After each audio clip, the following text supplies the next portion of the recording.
Hello, this is The Jay Show, and I'm Jay Smith, your host. And I have with me the very beautiful Hatun Tash, who has agreed to come as an expert to talk about really what the Quran and the problems we're finding with the Quran. In the last show, we already showed these 26 Qurans. Some of them are out here, the others are around here. 26 different Qurans that are different from this one right here. This is the one we use today. This is the official one. This is the one that every Muslim has been told is the same all over the world, and that the Arabic part is exactly the same. Doesn't matter where you are, if you're in Indonesia, if you're here in Britain, if you're in Somalia, if you're up in the Middle East, it is always the same Quran. And the reason they have to say this is that this comes from an eternal tablet that sits in heaven, that's always been there in heaven. It has always been, it has always existed. So it cannot have had any human intervention. Plus, Quran makes a claim that Allah is going to protect the book. So if Quran has been changed, has been corrupted, then it puts Allah in a situation that Allah wasn't capable to keep His word. Oh, okay. So this is a theological problem as well. It will be a theological problem. Huge theological problem. Now, we don't have that problem with the Bible, do we? We don't, thanks God. We know that it's written by men. We know who the men were. We know when it was written. It was written over a period of 1,400 years. Let's say 1,500 years, because you have about a century in the first century which the New Testament was written. But from Moses writing in 1400 BC all the way up to John would be the last thing to have been written in the New Testament, possibly at the end of the first century. So 1,500 years, we know who wrote them. We know that these are not in heaven. We know they're not on any eternal tablets. We know that they were not sent down piecemeal by Angel Gabriel to each individual. There's about really 30 different authors in 3 languages on 3 continents for the New Testament and the Old Testament. We would never make the claims Muslims make. Yeah, so our claims regarding the Bible is the inspired word of God. Jesus is the eternal word of God. Bible is the witnessed word of God, which is written by human being, and Yahweh inspired human beings to write everything down. Versus Muslim claims regarding the Quran is the eternal speech of Allah, is the eternal word of Allah, and everything in the Quran is how it's supposed to be. So dot to dot is exactly the same. It came down, and in time of Muhammad, when Muhammad died in 632, revelation finished. So they've put the Quran on such a high pedestal. It's way up here. It is above criticism. It's above human intervention. It has to remain sacrosanct. Inimitable is the word they love to use. Can you see then why no one dares say that maybe there may be human intervention? If you begin to intimate that, immediately you're going to get an awful lot of angry Muslims, are you not? Yeah. Not Christians. That can be understandable, though. Because our Bible, we know our Bible does have interventions. We know that it was written by men. We know that it got changed at different places, but we know exactly where the changes are. Yeah, we know where as we talked about, we can get the critical edition version of the Bible, and then we can see all the comparison done with the manuscripts. Yet, 2017, we don't have the critical version of the Quran. Okay, now let's back up. Let's say, when did this whole thing begin? When did this idea that the Quran was compiled by Uthman, where did that come from? That idea that it was put together by this caliph, caliph means a king, who had the control over that part of the world at that time. Where do we get that idea that he was the one that inspired that? We're going to put up on the screen that slide so people can see what we're talking about. And if you could unpack that slide for them, the traditional account, where does this account come from? We'll put it on the slide so you can see it, and you can then unpack it, what that slide's talking about. So information come to us approximately 250 years after death of Muhammad, and it comes to us approximate place called Uzbekistan. Bukhari is from Uzbekistan. So it's Bukhari. And you can see there in the blue there on the slide, in that little cloud formation, there is Sahih Bukhari. And the compilation, it's 870 AD. So we're talking about 240 years after Muhammad's death. He writes this down. He compiles from the people. It. And we know Arabic wasn't Bukhari's first language, so he learned Arabic in his lifetime, and then he traveled, he met with people, and then he found out how the Quran came to be. So Sahih Bukhari, volume 6, book 61, hadith 509 and 500 tells us Hudayfa bin al-Yaman came to Uthman at the time when the people of Sham and the people of Iraq were waging war to conquer Armenia and Azerbaijan. So there is war between people of Sham and people of Iraq. Yet when we actually look at the informations outside of the hadith, we see approximately 70 people died from this war. And during this war, some Muslim called other Muslims kafir. Okay, That's it says that just in the next side sentence. information. Yeah. Hudayfa was afraid of their, that is the people of Sham and Iraq, Yeah. differences in the recitation of the Quran. Yeah. So there was a fear already that maybe the Quran would have different. Hold on a minute. If this comes from God, automatic. If it comes from heaven, automatic. This suggests that there may be human intervention already. Yes, but please remember, while during the war, Muslims are calling other Muslims kafir, non-believer, because the way they recite the Quran. Yet, it's only 70 people who dies in this battle. Let me continue on. Oh, and it says to Uthman, O chief of the believers, save this nation before they differ about the book, that means the Quran, Yep. as Jews and the Christians did before. So therefore Uthman sent a message to Hafsa. Now remember, Hafsa Yep. is who? So, Hafsa is the daughter of Umar, also wife of Muhammad. Okay.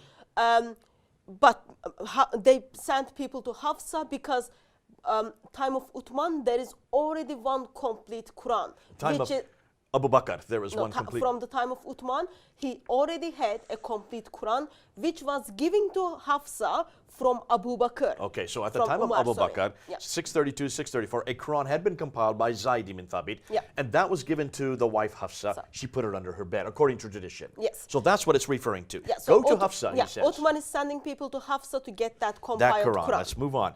Send us that manuscript of the Quran so that we may compile the Quranic materials in perfect copies and return the manuscripts to you. That means to Hafsa. Yeah, so hold on a minute. That tells us while there was a Quran exist in the time of Hafsa, with Hafsa, still that Quran is not perfect. So approximately 20 years after the death of Muhammad, they are trying to bring a perfect copy. Why can't they just use Hafsa's? Why can't it be the official one? That's not perfect.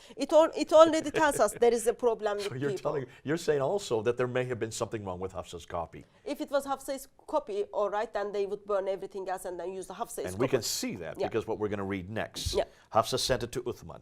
Uthman then ordered Zayd bin Thabit, Abdullah bin Zubair, Said bin Al-As, and Abdurrahman bin Harith. So there are four others, bin Yeah. Harith bin Hisham. So there are four others, along with Zayd bin Thabit. Remember, Zayd bin Thabit is the one that wrote the one that Hafsa had. Yeah. He was the one that wrote it way back 20 years earlier in 632. Yep.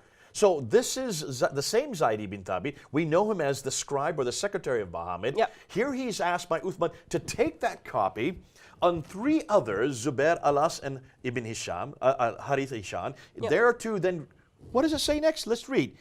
To rewrite the manuscripts in perfect copies. All right, so just copy it like a photocopy over and over again. But wait a minute. Uthman said to the three Qurayshi men, in case you disagree with Zayd ibn Thabit on any point, then write it in the dialect of the Quraysh. The Quran was revealed in their time. Hold on a minute. If you're just copying, how can you disagree? That is already the problem. By the time this event takes place, there is already a problem. People are already disagreeing what is in the Quran, what's supposed to be in the Quran or not. Because in the battle, people are calling each other kafir. And it's not like only small changings. And Uthman makes very clear statement.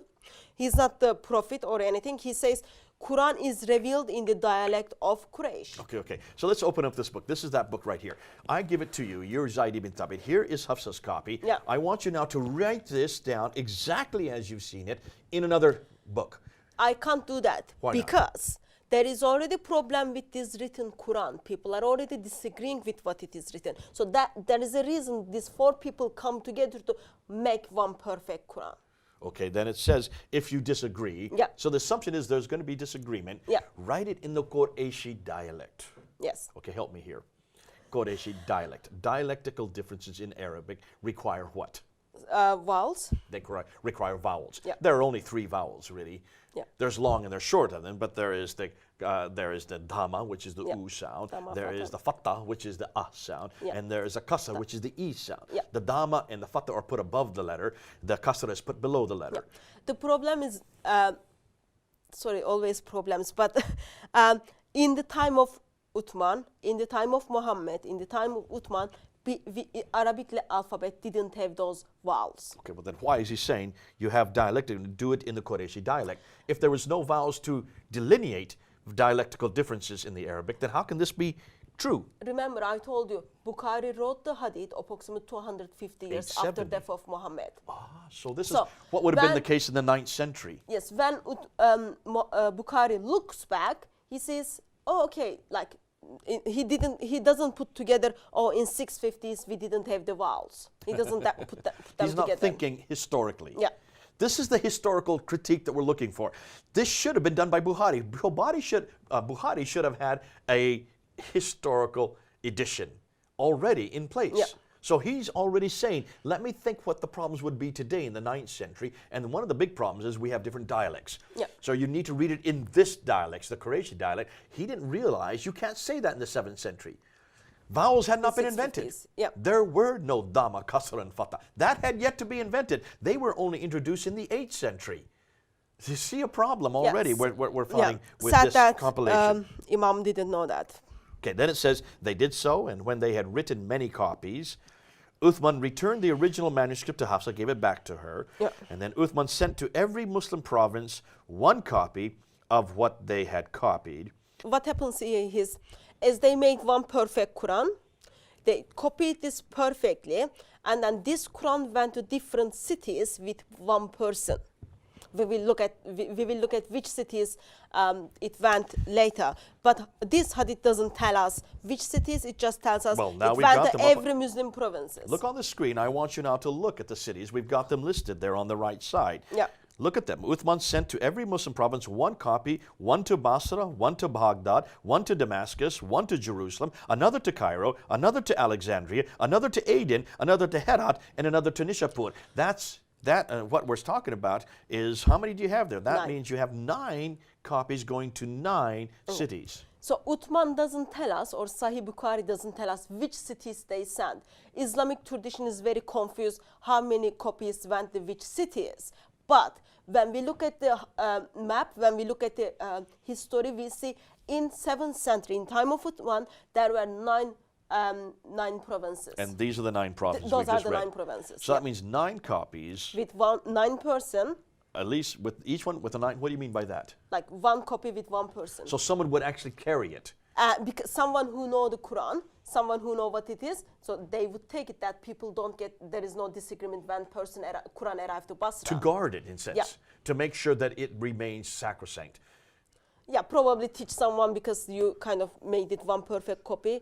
So you arrive to Basra, people will come and ask you about the Quran. What you do, you are teaching the Quran what you already brought with you. So what you're saying already is that this should have been done way back in the 7th century. In fact, it was done way back in the 7th century. According to tradition, around 650s. There should be no problems then whatsoever with any differences in Qurans. Now let's go back to that, could finish off that tradition. So they sent it out, Zayd ibn Thabit, and now Uthman sent to every Muslim province one copy, and ordered that all the other Quranic materials, whether written in fragmentary manuscript or whole copies, be burnt. I think it is This one is of the hugely saddest things in significant. Islamic tradition. If you authorize to make one perfect Quran, Yeah.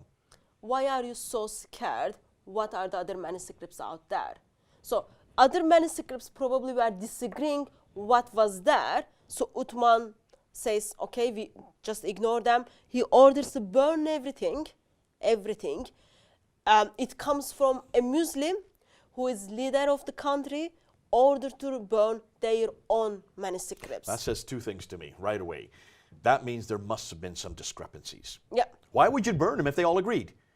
Proving the very reason why Uthman had to bring Zayd ibn Thabit, Harith, Alas, and Zubair, all the 4 of them together to rewrite that copy that was Hafsa's.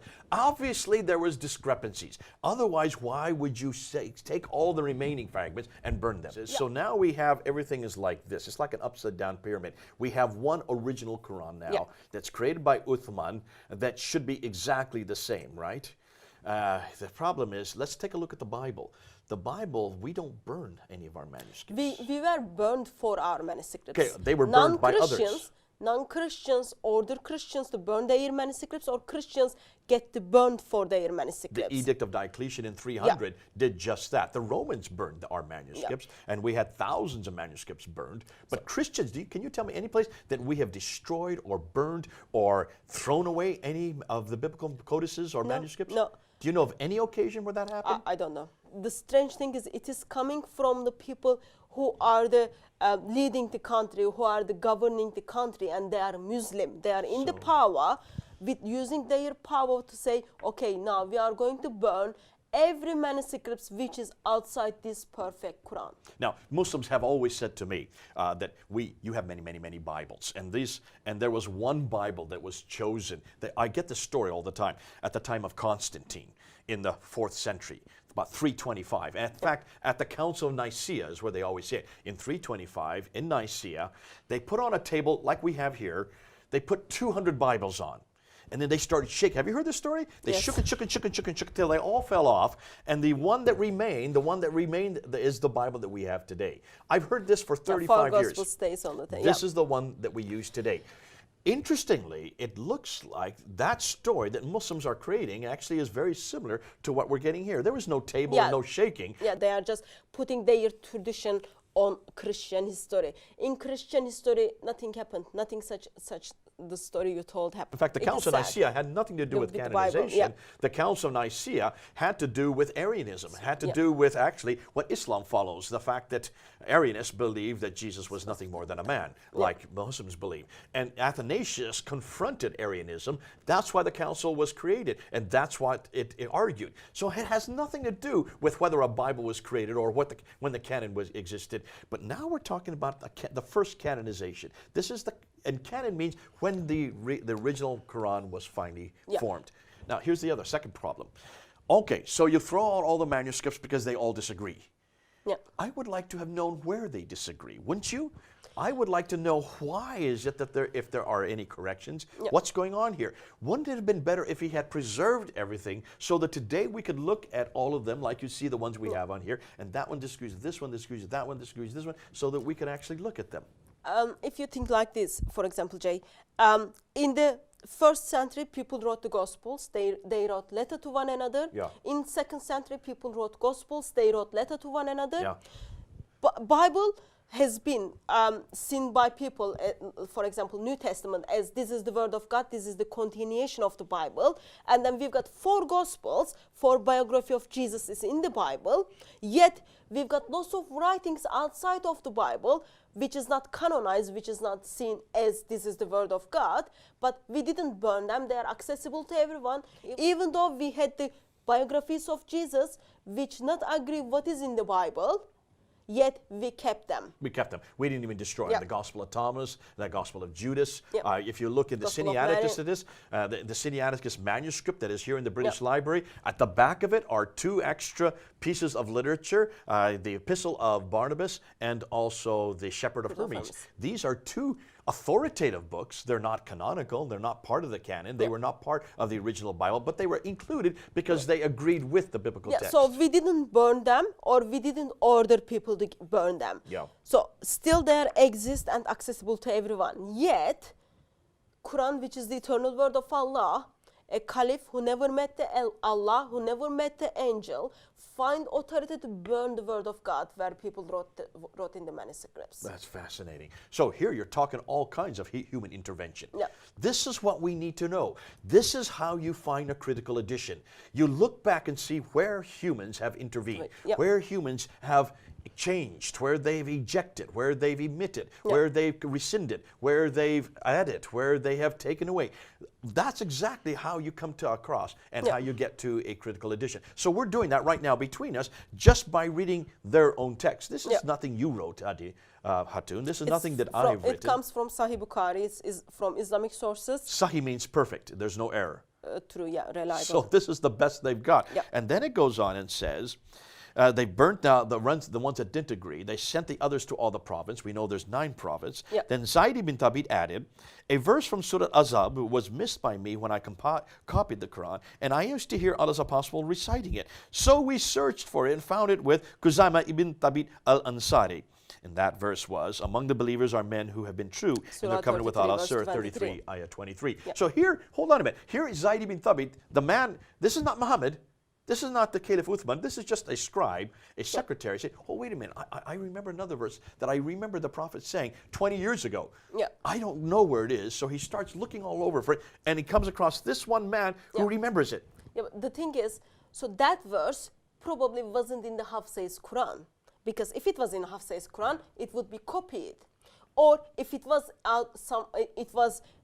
with the people who were in the committee, who were on the table, were discussing what needs to get into the Quran or not. None of those people remember. And then he just gives us one name and then tells, oh, I remember this person remembered, and then I put it in the Quran. Oh, wait, one name. One person. What are you supposed to have in order to have something that's authoritative in Islam? 2 people, You minimum. need to have 2 witnesses. In fact, there are some Muslims that you know today that will not accept Surah 33, Ayah 23, Yeah, because and it only same- has one witness. Yeah, and same thing for the Surah 9, verse 128 and 129. Surah 9, verse 128 and 129 also only have one witnesses, Yeah. and they throw those 2 verses out, plus Surah 33, Ayah 23, because it only has one witness. And we Actually- know that because it's right here in Sahih Bukhari. Yeah, actually it's worse than that, because if we read certain passages, hadiths, it tells us Surah 33, which is the surah which is mentioned here, it was as long as Surah Baqarah, as long as Surah 2, Which is the largest one in the whole Quran. 2,296 or 76 verses. I'll look it up right now. Go ahead. Keep speaking So while I look it it's up. approximately 213 verses is missing. So Surah 33 we are reading today is only 73 or 76 verses, yet Surah Baqarah is 296 verses. Only 73 verses of 286 verses. 286 verses. So approximately 213 verses of this. Yes, Surah 33 was as long as Surah 2, 286 So we're missing verses. quite a few verses here. 213 verses is missing. 213 verses are missing. Ouch, And we are ouch, grateful. ouch. We are grateful that Sahih Bukhari said this. Yeah, Zayd bin Thabit, remember, oh, there was one verse, let me add it to there. So otherwise it would be 214 verses. Now we're pulling up an awful lot here, Hatun. We've gone through already that there are some real difficulties. We're already with the readings. We're already going into, and that there are already differences because of the Battle of Yamama. Yeah. People were dying, and therefore they had to write the first Quran. Now we've come to the time of Uthman 20 years later, and now Uthman has to rewrite it again. So he gets the format. The man that wrote the Hafsa's copy had the Hafsa's copy in front of them. They rewrite it. If there's any disagreement, we find out that they're going to have to use the dialect of the Quraysh, which you now know and I know could not have existed in the 7th century. But it gets even worse than that, because now we're finding out that after they did compile these 9 copies, send them to those 9 cities, those 9 provinces, then he says, take everything else and burn it, so there's nothing that will incriminate Uthman or Zayd ibn Thabit. And yet, then on top of that, he's thinking, hold on a minute, there's one verse that I remember, one man said, and he goes Kuzaima, he finds him, and he finds that verse, and it turns out to be Surah 33, Ayah 23. So you can unpack this, all kinds of problems with this. Can you now understand why so many people have problems with the traditions? But let's just look at the map, and let's see where we're going to look at. And let's see and where these things are. We're going to, in just a bit, we're going to bring up a map for you, but as I go to it right now, I want you to unpack where these places are that they're going to. And let's just take a look at that map. As we looked at the Hadith doesn't tell us which cities, which provinces Uthman sent the Quran. We don't know. And Islamic tradition is kind of in-house debates. No one knows exactly where are those cities. But history tells us there were 9 provinces in the time of Uthman. Okay. So some of the commentaries talks about this, and then they give us only 4 places. Okay. They give us only 4 places. If you look at the map, so there is one Quran in Medina, Zayd bin Thabit. Okay, let me just, this is one here. I'm just make a circle around it. Okay. Yeah. And then we've got one Quran to Basra. Okay, by, that's this one right here. Yeah, by Amir ibn Abdul Koyas. And then we've got we've got one in Kufa. There's Kufa, there it is. Yeah. So these are both in what would be today Iraq. Yes. The southern part of Iraq, and Kufa is closer to Baghdad. Yeah. Okay, those. And then one to Damascus. Okay, and that's the Damascus way over here. Yeah. Okay. So now we kind of see from the traditions. Tradition tells us, okay, this person take the Quran there, and then we know, for example, when the Zayd bin Thabit died. Okay. Or we've got other traditions. They tell us maybe it was 5 copies. Oh, okay. So here we now look up on the slide again. Yeah. We got 5 now. Yeah. So 1 copy was sent to Mecca. Okay. Extra. by Abdullah bin I Said. just circled it there. Yeah. Plus the other 4. Yes, plus the other 4. So now we've got a 5th one that's been added to the other 4. Yeah. Okay. And then we get this information from As-Suyuti or Ibn Hajj. Ibn Hajj, I should look at the dates. So they are like 15th century or 10th century. 6th century and 15th century. Okay. All right. And then next map shows actually people are so confused now. Was it 6 copies? Was it 7 copies? They don't know. So in this map, so we've got the 4 originals, which talks about Basra, Kufa, Damascus, and Medina. And then we've got the Mecca one. Okay. And then someone says, oh, there is one Uthman kept with himself. So he has the personal copy. So it end up we having 6 copies. Now we're up to 6 copies. Yeah. Okay. Of course, tradition more confused. We read around 900s in 9th century, sorry. 868. Yeah. So we've got all those 6 copies, okay? Plus, Otto is not sure if there was another copy which was sent to Yemen, okay, which is down on the map. Yeah, I've just circled it. Yeah. Or Yemen, or there is another copy, Egypt or Bahrain. Bahrain. I'm just going to search Bahrain, and And there's then Egypt. So tradition is not sure. For example, it might be some people say it's Egypt, some people say no, it's Bahrain, but like for sure we don't know. Now that's 9. So it could be 9 different provinces. It could be 6. It could be 5. It could be 4. There's a lot of confusion going on here, and this needs to come out. What we're doing now, Hatun, and what you've helped me with, this has been great. Thanks for coming on board. This has unpacked an awful lot. We've brought up an awful lot of problems. Let's try to list them. The first problem is there is nothing written down during Muhammad's death. Yes. This is rather, and we said this from the very beginning, why did not Muhammad have it written down? We're not saying he had to write it, because according to tradition, he could not read or write. That's up to dispute. Nonetheless, why did he write this down himself? Why did he have Zayd ibn Thabit write it down? Since he was receiving it, and we do know that they could read and write in that period. Listen, there's a whole library that existed in Alexandria in the 5th century. Certainly by the 7th century, when Muhammad was living, in that part of the world, they could read and write. Isn't that funny? Why would God, in all his providence, all his wisdom, have picked a man who could not even read and write to give the greatest revelation in the history of mankind? Yeah. Nonetheless, so he didn't write it down. That we do know it was not written down. Tradition tells us it was not written down in 632 when he died. Yeah. That had to be written down by Zayd ibn Thabit during the time of Abu Bakr, the next 2 years. That was given to Hafsa. She put it under her bed. Why she did? If this is the greatest revelation, why wasn't it copied accessible immediately? to everyone? Why didn't Abu Bakr send it to all the different provinces? He should have done it right away. Obviously, there was some reason why they must have hidden it. So 20 years later, roughly 20 years later, Uthman comes to power. He realizes there's a problem, that there are now different Qur'ans. And I think the reason why is they didn't have Hafsas to look at. So that's why he then gets Hafsa's Quran, gives it to Zayd ibn Thabit along with 3 others, and they rewrite the Quran. We've got a real problem here. We've seen now that there are not only 9 that were finally written and sent to the 9 provinces, Basra, Baghdad, Damascus, Jerusalem, Cairo, Alexandria, Aden, Harat, and Nishapur. So those are the 9 that we should have 9 today. So we're going to unpack that. What we do know is that when these were then finally, these 9 were written, sent off to 9 countries with people to take them and to hold them and to make sure that they don't get disturbed or deranged or changed, and then we find all the other material is burnt, destroyed. Yep. And yet there's still one verse that he hadn't come across. Hatun, this has been great. It's been terrific. We need to wrap it up here because we're going to now come back to the major problem in the next series. And that is, now let's look and see whether or not they really have continued, those 9 copies did continue to be the exact same even today. God bless you. It's good to have you here. Thanks for joining us. Continue to come with us as we now unpack these 26 Qur'ans in the next segment. This is Jay then, over and out.